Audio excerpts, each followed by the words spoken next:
ब्रह्ममुरारिसुरार्चितलिङ्गं निर्मलभासितशोभितलिङ्गम् जन्मजदुःखविनाशकलिङ्गं तत्प्रणमामि सदा शिवलिङ्गम्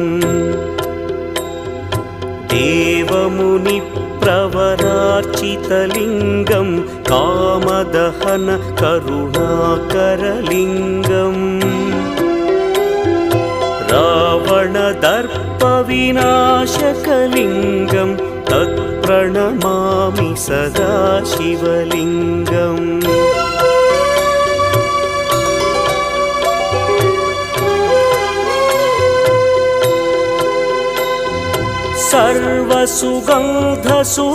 सर्वसुगन्धसुलेपितलिङ्गं